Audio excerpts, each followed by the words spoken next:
இது மகிமை நேரம். பிரியமான மகிமை டிவி நேயர்களே, மீண்டுமாக இந்த மகிமை நேரம் நிகழ்ச்சியின் வழியாய் உங்களை சந்திப்பதில் மிக்க மகிழ்ச்சி அடைகிறேன். கர்த்தர் கொடுத்ததான இந்த நல்ல வாய்ப்புக்காக தேவாதி தேவனை நான் ஸ்தோத்திரிக்கிறேன். ஆண்டவரை நான் மகிமைப்படுத்துகிறேன். உங்களையும் கூட இந்த நிகழ்ச்சிக்கு நான் வாழ்த்துகிறேன், வரவேற்கிறேன். கர்த்தர் இந்த வாரத்தில் ஏனோக்கினுடைய வாழ்க்கை குறித்து நம்மோடு கூட பேசி கொண்டிருக்கிறார். இந்த ஏனோக்கினுடைய வாழ்க்கையிலிருந்து அநேக காரியங்கள் மூலமாக கர்த்தர் நமக்கு வெளிப்படுத்துகிறார். இன்றைக்கும் கூட நாம் தியானிக்க இருக்கிறதான வசனம் யூதா எழுதின புஸ்தகம் 1வது அதிகாரம் 14வது வசனம் 15வது வசனம். அந்த 14வது வசனத்தின் முதல் பகுதி இப்படியாக சொல்கிறது: ஆதாமுக்கு 7ஆம் தலைமுறையான ஏனோக்கு. இதில் என்ன இருக்குது? ஆதாமுக்கு 7ஆம் தலைமுறையான ஏனோக்கு. இது ஒரு முக்கியமான ஒரு வார்த்தை, ஒரு ஆழமான சத்தியத்தை அடங்கியதான ஒரு வார்த்தையாக இன்று நாம் பார்க்க இருக்கிறோம். பிரியமான சகோதர சகோதரிகளே, ஏனோக்கு என்று சொல்லப்படும் போது வேதாகமத்திலே 2 ஏனோக்கு இருக்கிறார்கள் என்று சொல்லி நான் உங்களுக்கு சொன்னேன். முதலாவது ஏனோக்கு யார்? ஆதாமுக்கு மகனாக பிறந்த காயினுக்கு மகனாக பிறந்த ஏனோக்கு. இதுதான் முதலாம் ஏனோக்கு. அவர் ஆதாமுக்கு 3ஆம் தலைமுறையில் வந்த ஏனோக்கு. அதற்கு பின்பதாக ஆதியாமத்தில் நாம் பார்க்கும்போது இந்த 2வது ஏனோக்கை குறித்து நாம் பார்க்கிறோம். ஆபேலுக்கு பதிலாக ஆதாமும் ஏவாளும் ஒரு மகனை பெற்றெடுக்கிறார்கள். அவர்கள் வம்சத்திலே வந்ததான மகன்தான் இந்த 7ஆம் தலைமுறையில் உள்ள ஏனோக்கு என்பதாக பார்க்கிறோம். இந்த ஏனோக்கை குறித்து தான் நாம் தியானித்து கொண்டிருக்கிறோம். இன்றைக்கு இந்த 7ஆம் தலைமுறையில் வந்த ஏனோக்குக்கும் 3ஆம் தலைமுறையில் வந்த ஏனோக்குக்கும் என்ன வித்தியாசம்? அவர்களுடைய வாழ்க்கையின் வழியாய் நாம் என்ன கற்றுக்கொள்கிறோம்? நம்முடைய வாழ்க்கையை நாம் எப்படி திரித்து கொள்ள போகிறோம் என்பதை குறித்து நாம் தியானிக்க இருக்கிறோம். முதலாவது ஏனோக்கை குறித்து நீங்கள் வேதாகமத்திலே படிக்கும்போது ஆதியாகமத்திலே தெளிவாக சொல்லப்பட்டிருக்கிறது. அந்த ஏனோக்கியா ஆதாமுக்கு மகனான காயினுடைய மகன் ஏனோக்கு. இந்த ஏனோக்கு அவனுக்கு ஒரு ஸ்பெஷாலிட்டி இருந்தது. இந்த உலகத்தில் காயின் ஒரு பட்டணத்தை கட்டினானாம்.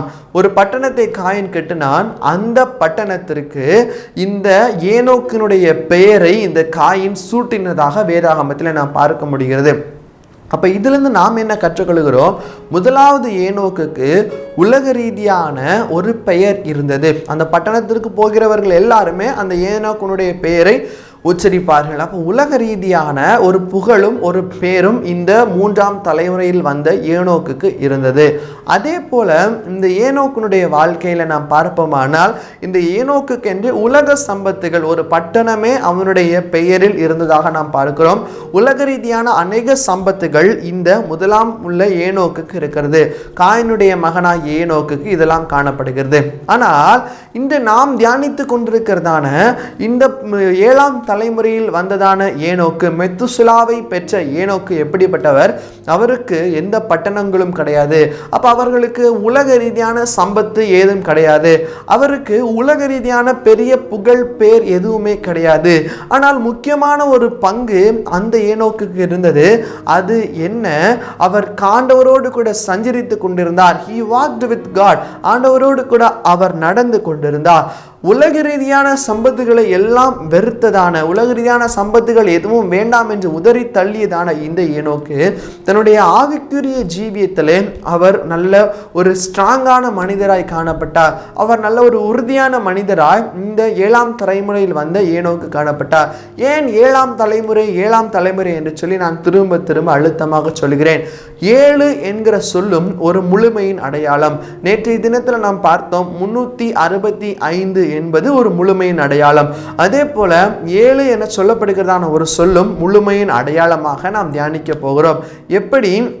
வேதாகமத்தில் வெளிப்படுத்தின விஷயத்தில் அநேக 7 சபைகளை குறித்து நாம் பார்க்கிறோம். 7 தூதர்கள், 7 முத்திரைகள், இப்படியாக 7 என்று சொல்லப்படுகிறதான வார்த்தை வேதாகமம் முழுமையுமாக அடங்கி இருக்கிறது.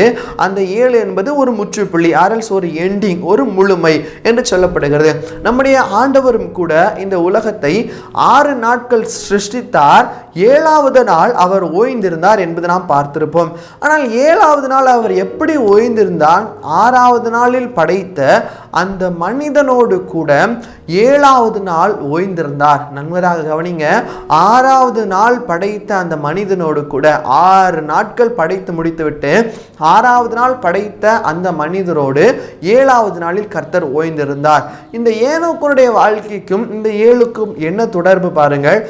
ஆதாம் முதலாவது சந்ததி. ஆதாம் என்ன செய்கிறான்? கர்த்தரோடு கூட இருந்தான். 7வது நாள் கர்த்தரோ ஆதாமோடு ஓய்ந்திருந்தான் என்று சொல்லி பார்த்தோம். ஆனால் இந்த ஆதாம் கர்த்தரை விட்டு விலகி ஸ்திரீ நிமித்தமாக ஒரு பாவம் செய்கிறான்.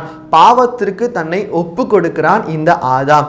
ஆதாம் பாவத்தில் விழுந்தது முதல் அவனுடைய சந்ததி முழுவதுமாக அந்த பாவம் தொற்றிக்கொண்டே வந்தது.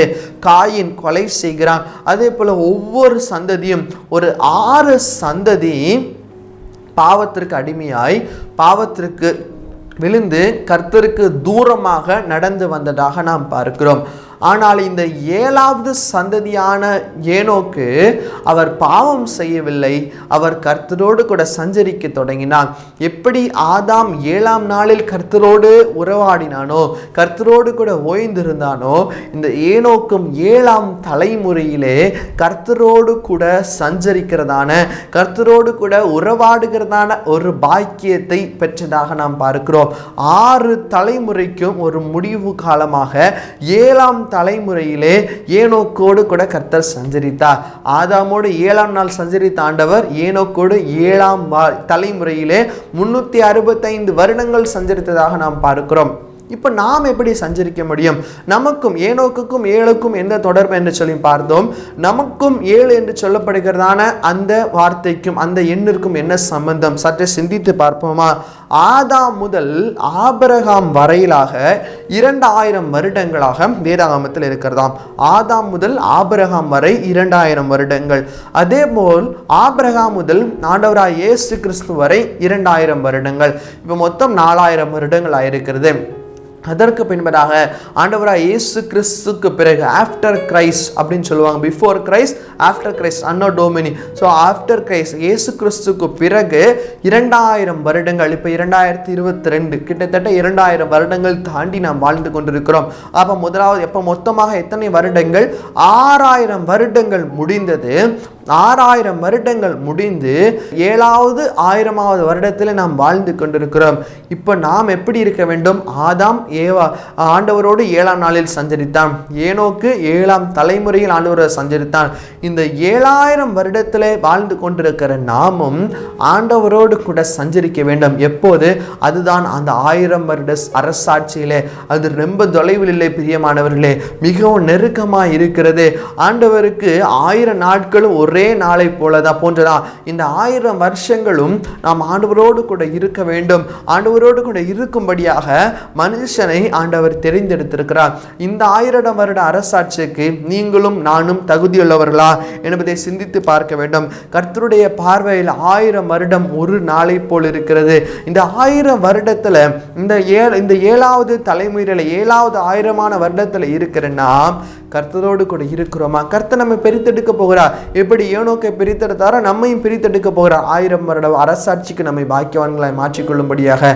எனவே பிரியமான சகோதர சகோதரிகளே, அந்த 7ஆம் தலைமுறையில 7000 வருடத்தில் இருக்கிற நாம் கர்த்தரோடு கூட இருக்க போகிறோம், கர்த்தரோடு சஞ்சரிக்க போகிறோம் என்பதை மறந்து விடாதீர்கள். ஆண்டவரே, ஏனோக்கை போல நீர் எங்களையும் தகுதிப்படுத்தும், எங்களுடைய பாவங்கள் எல்லாவற்றையும் மாற்றும், உமோடு கூட நாங்கள் வாழணும், உமோடு கூட ஐக்கியமாகணும் என்று சொல்லி ஆண்டவர் நோக்கி பார்த்து நாம் ஜெபிப்போமா? கண்களை மூடி அப்படியே ஜெபிப்போம். எங்களை நேசிக்கிறதான எங்கள் இருக்கும் இருந்த பரலோக பிதாவே, உம்மை நோக்கி பார்க்கும்படியாய் கர்த்தர் நீர் கொடுத்ததான அந்த நல்ல வாய்ப்புக்காக உமக்கு நன்றி செலுத்துகிறோம் அப்பா.